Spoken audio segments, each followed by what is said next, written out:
Olá, amigos, a paz do Senhor. Hoje nós vamos dar sequência às cartas de Apocalipse. Estamos hoje na quarta carta, ou seja, a igreja de Tiatira.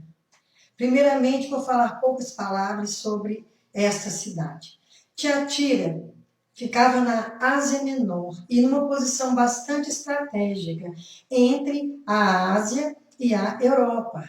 E por isso, todo o correio passava por ali, todos os produtos passavam por ali para ir para a Europa ou para vir para a Ásia.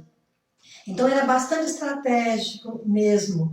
E também isso permitiu com que ali, embora não fosse uma cidade de muita importância como as outras que nós já estudamos, como Bérgamo, por exemplo, ela era uma cidade que tinha uma boa produtividade, porque havia ali alguns comércios e também uma produção de púrpura. Púrpura era uma tinta extraída da raiz de uma árvore que se chama ruiva dos tinteiros ou dos tintureiros. E esse comércio desenvolveu bastante ali. E também havia muitos sindicatos, porque cada atividade necessitava de um sindicato para gerir o seu trabalho e também para defender os seus empregados, como é hoje, né? De contra-ataques às leis trabalhistas. E esse sindicato tinha um problema muito grande, porque eles eram pagãos, eles cuidavam de certa parte, mas de outra eles influenciavam negativamente. Porque cada um, como Tiatira era uma cidade idólatra dentro do Império Romano, cada sindicato tinha um deus de adoração. E isso multiplicava a idolatria naquele lugar. Isso complicava também a vida nessa igreja. Nós vamos ver a seguir. Tiatira, ela tinha sua importância, embora não fosse a mais importante. Essa cidade foi destruída e reconstruída várias vezes, até que ela foi completamente dizimada. No seu lugar existe hoje a cidade de Aksa, na Turquia, com 150 mil habitantes, mais ou menos. Mas nessa época ela era pequena, inclusive restou dela um pequeno sítio arqueológico. E adoravam vários deuses, e era muito complicado ser igreja ou pertencer a uma igreja naquele lugar. Isto posto, vamos começar a ler. Carta à igreja em Tiatira. Ao anjo da igreja em Tiatira escreve: estas coisas diz o Filho de Deus, que tem os olhos como chama de fogo e os pés semelhantes a bronze polido. Todas as cartas que João escreveu, elas foram ditadas pelo Filho de Deus, por Jesus. E aqui é a primeira carta onde ele se expressa como Filho de Deus, porque a adoração ali era ao imperador.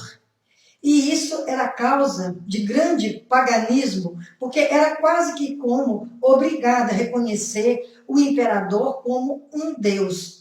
E isso também atrapalhava as igrejas, porque havia uma perseguição muito grande naquele lugar.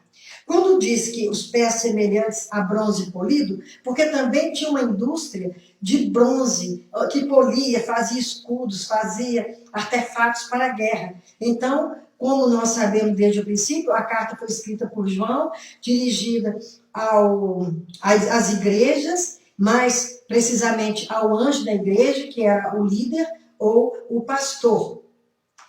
E sempre usou algum atributo da cidade para que as pessoas pudessem identificar. Como ali fazia esses artefatos de bronze polido, aí Jesus também coloca que ele tem os pés de bronze polido. O bronze polido é muito forte. O bronze polido é capaz de dilacerar, é capaz de matar e de dizimar, porque Jesus, ele é o Deus da misericórdia e também é o Deus da justiça. Ele entra com misericórdia e se a misericórdia não for suficiente, ele termina com a justiça. Conheço as tuas obras, o teu amor, a tua fé, o teu serviço, a tua perseverança e as tuas últimas obras mais numerosas que a primeira. Aqui é interessante que nós temos que deter em cada ponto. Conheço as tuas obras, o teu amor e a tua fé. As obras eram bastante numerosas. Era uma igreja operosa, é uma igreja que não se acomodava, que trabalhava no serviço do Senhor, não apenas dentro da igreja. Nós acreditamos que muito fora da igreja, porque muitas vezes hoje a pessoa pensa que serve na igreja e que dali para fora ela não tem mais nenhuma missão, nem na sua família, nem na sua rua, na sua cidade, em outro lugar qualquer. Ela acha que sua obra encerra ali. Não, mas a obra de Deus, a obra missionária de Deus, ela é muito mais do que isso, porque ela precisa expandir o reino de Deus nesta terra. E as obras eram operosas. Conheço o teu amor, a tua perseverança. Só com muito amor pode haver perseverança, porque se a pessoa não amar ao Senhor, se ela não for firme e fiel, se ela não mantiver a fidelidade, o amor também, ele esmorece, ele chega ao ponto de acabar e de se tornar uma indiferença em relação ao Senhor. Então essa igreja, ela mantinha esse primeiro amor, era uma igreja que era amorosa não somente com Deus, mas também com o seu próximo. E também a sua perseverança, porque a partir das perseguições, das dificuldades e das lutas, que nós vamos sendo aprimorados. E o nosso amor, ele vai cada vez mais purificando e se tornando cada vez mais brilhante, semelhante à luz que emana do Senhor. E também conheço as tuas obras, mais numerosas do que as primeiras. Essa parte aqui é muito importante, porque, no caso, houve igreja, que nós já vimos anteriormente, que o primeiro amor foi esquecido. Então, quando ele é esquecido, ele não é cultivado, ele vai acabando. Essa igreja foi diferente, porque esse primeiro amor, através do serviço, através do amor ali, ele vingou e prosperou. Então, quando o amor cresce, as obras também, elas se multiplicam, porque as obras do amor são inumeráveis. Tenho, porém, contra ti o tolerares que essa mulher Jezabel, que a si mesma se declara profetiza, não somente ensine, mas ainda seduza os meus servos a praticarem a prostituição e a cometerem coisas coisas sacrificadas aos ídolos.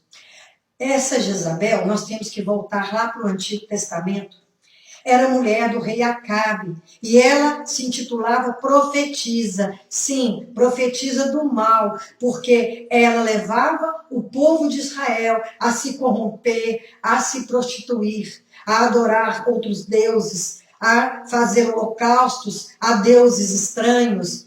E não só isso, também ela era adepta dos cultos de prostituição, e normalmente aqueles cultos eles eram transformados em bacanais. E essa mulher, Jezabel, ela é citada aqui para representar, não sei se uma mulher que estava nessa igreja, que tinha um certo prestígio ali dentro, ou se era um grupo de pessoas que estava na igreja de Tiatira. Eu sei que ela representa o mal. E essa Jezabel, que foi comida por cães, porque ela era uma pessoa muito iníqua, ela perseguiu o profeta Elias, e ela foi demoestada várias vezes e não se arrependeu, e o fim dela foi trágico. E essa mulher também, que está aqui representada na igreja, era maléfica ao serviço, porque ela estava disseminando o mal, tudo que o Senhor abomina, estava disseminando ali dentro daquela igreja. E, continuando, dei-lhe tempo para que se arrependesse, Ela, todavia, não quer arrepender-se da tua prostituição.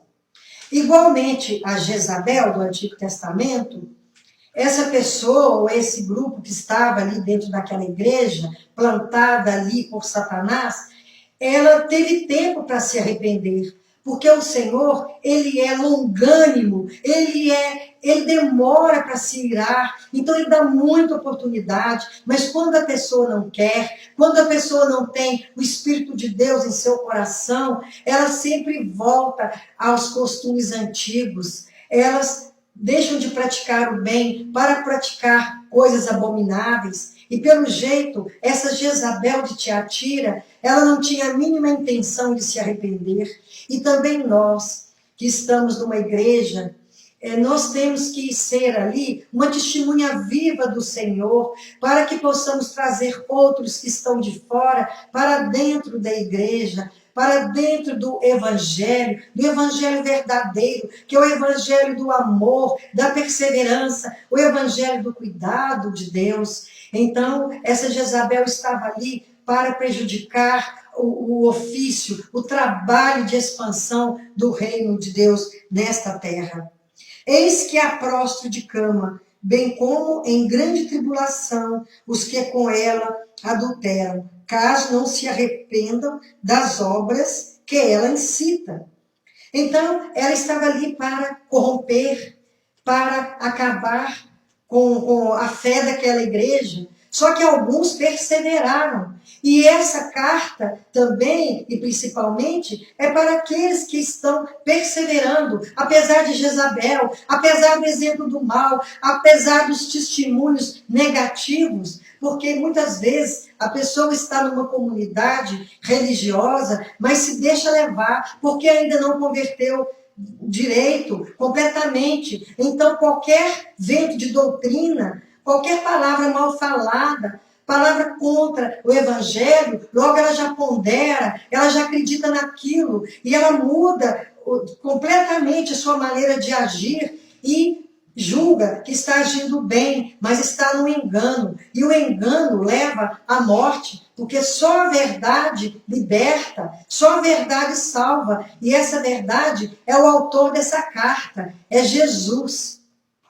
Então temos que estar atento a esse tipo de influência, porque hoje é muito comum. Hoje o evangelho ele está sendo pregado por toda parte, mas muitas vezes, principalmente na televisão, nesses grandes auditórios, onde se visa a prosperidade material, onde a pessoa que é pobre, ela sente que ela é uma abandonada de Deus, uma desafortunada, e não é assim. É a riqueza do coração que o Senhor prescruta, é o coração bom, é o coração bondoso que o Senhor ausculta e sonda e reconhece como um filho de Deus, um filho honrado, independente da sua situação na sociedade, de prestígio ou de riqueza, porque o Senhor não julga, não vê a aparência, mas ele vê o conteúdo, o coração.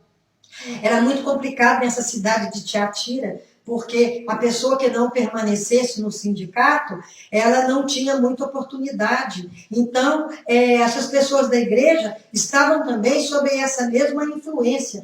E esses sindicatos ou guildas, eles eram completamente maléficos à obra de Deus. E os que perseveraram ali deviam estar passando dificuldades, mas eles resistiram, apesar de tudo.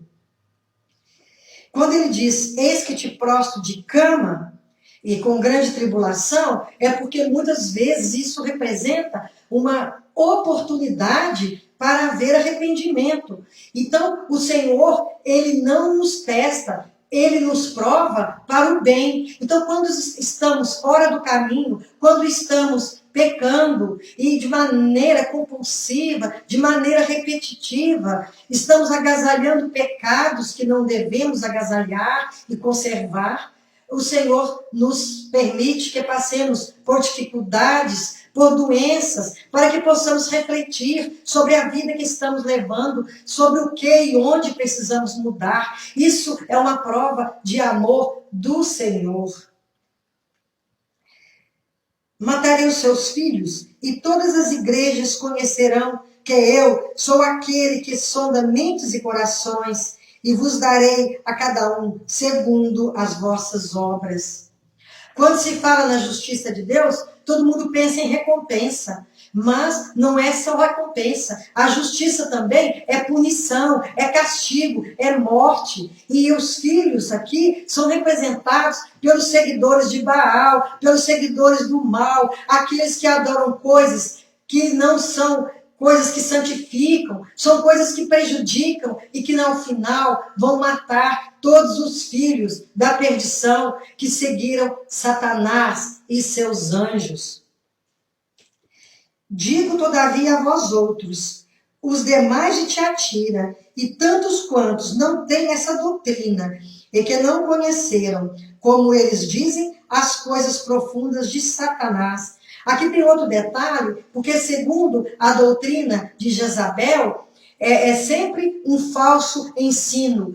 Satanás, ele quando tentou Jesus, ele tentou segundo a palavra. Então, os falsos mestres, os falsos profetas, eles usam a palavra de Deus e desvirtuam, e falam coisas que o Senhor não falou, que o Senhor não quer revelar para outras pessoas, para conseguir os seus intentos macabros, seus intentos assassinos. E essa Jezabel dizia que na igreja, que as pessoas tinham que praticar o mal, conhecer o mal profundamente, conhecer a Satanás, para saber dos seus ardis, para poder evitá-los, mas na verdade não é assim. Quando andamos na luz, nós não tropeçamos, não precisamos passar pela vivência com Satanás, não precisamos praticar as obras dele, para nós conhecermos as obras da luz, que elas são manifestas. Então, todo ensino mal leva para a perdição, leva para a morte, e nós temos que estar atentos para esses ensinos desvirtuados de igrejas que não pregam o verdadeiro evangelho, mas um evangelho paralelo, que Paulo diz, seja anátema, seja pecado grave, seja maldição. Outra carga não jogarei sobre vós, tão somente conservai o que tendes até que eu venha. Aqui houve um basta. Vocês que são fiéis, vocês que guardam o meu conserto, que guardam a minha lei no seu coração, a lei do amor, a lei que traz esperança, aquela lei que nos mantém firmes, que olhamos os mandamentos como um espelho, não somente como um espelho, mas como a palavra de Deus para a nossa vida, que nos conserva em amor, aquele amor vertical a Deus e aquele amor ao próximo, que é o amor horizontal, que o Senhor resumiu em seus mandamentos, que é o grande e insubstituível mandamento do amor. Que sejamos perseverantes em amar, porque quem ama conhece ao Senhor. Quando ele diz conservar o que tens até que eu venha, é porque as boas coisas que temos, o nosso bom conhecimento, tudo que temos de bom, que aprendemos de melhor, que isso tem que ser preservado.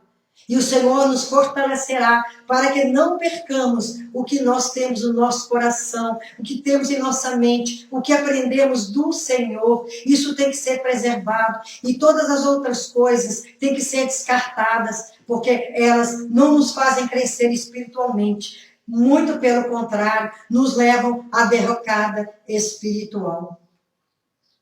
Ao vencedor que guardar ao fim as minhas obras, eu lhe darei autoridade sobre as nações, e com cetro de ferro as regerá, e as reduzirá a pedaços, como se fossem objetos de barro. Porque o vaso de barro que era quebrado, ele era quebrado com facilidade. Então aqui há uma comparação com esses vasos de desonra que eram quebrados. E, conforme a vontade de Deus, muitos eram reconstruídos. E nós também somos vasos de barros que o Senhor quebrou. E o Senhor está reconstruindo a cada dia, através do conhecimento do Senhor, através de sua palavra que ensina, que exorta e que salva.